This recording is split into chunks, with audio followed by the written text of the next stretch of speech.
Okay, guys, Timmy coming at you again, and today we're going to talk about the circulation of blood through the heart. And I know you guys have probably learned it before, but it's a really good review, and here's why. If you understand how the blood circulates through the heart, then that gives you a much better understanding of congestive heart failure and a lot of heart defects for that matter. So let me do this real quick.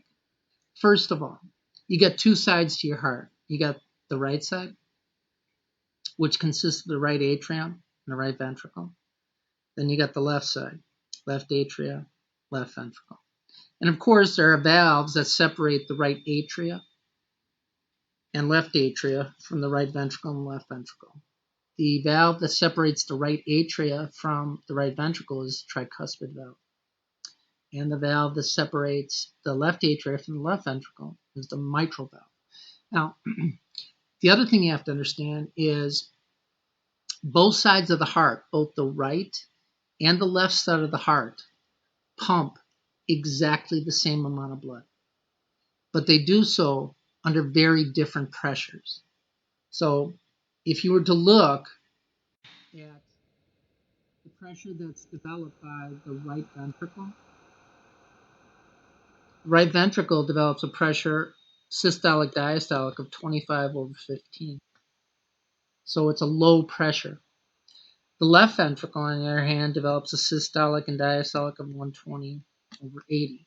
So the left side of the heart works in terms of the pressure that it has to generate about 5 times harder than the right. So when people develop problems in their heart, almost invariably, it's on the left side of the heart. Having said that, a couple of other things. First of all, if you look here, I'll get to it.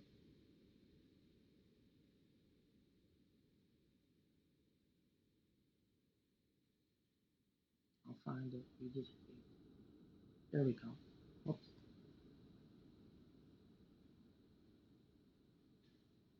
One more time. All right. This is important. The right and left side of the heart function as a unit. The atria function as a unit, and the ventricles function as a unit. And the reason that's important is that if one side of the heart begins to fail because they're functioning as a unit, blood begins to back up. So here we go. So as venous blood from the body, the deoxygenated blood is coming back from the body and filling the right atrium. At the exact same time, oxygenated blood from the pulmonary veins, from the lungs, is filling the left atrium. And as that blood is filling both the left and right atria, the pressure inside the right and left atria is going up. And when it hits a critical pressure, it's going to force open the tricuspid valve and the mitral valve. And, excuse me, 75% of the blood that was in the atria go into the ventricle simply by changes in pressure. The other 25% of the blood that is pushed into the ventricles by atrial kick.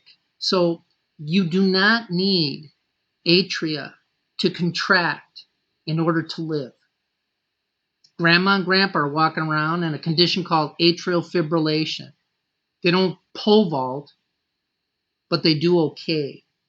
On the other hand, if your ventricles don't contract, you got problems.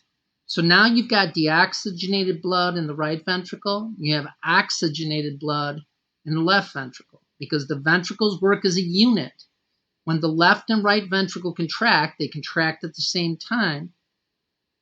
The right ventricle, that pressure that's generated is going to force open the pulmonic valve, and that deoxygenated blood is going to be sent through the pulmonary artery.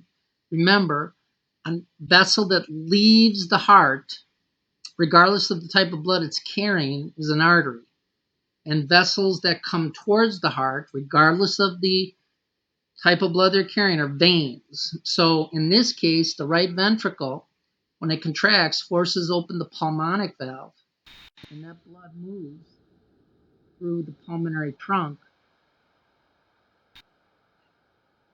and the left and right pulmonary arteries. And as you can see, the left and right pulmonary arteries get smaller until they end up in the pulmonary capillaries.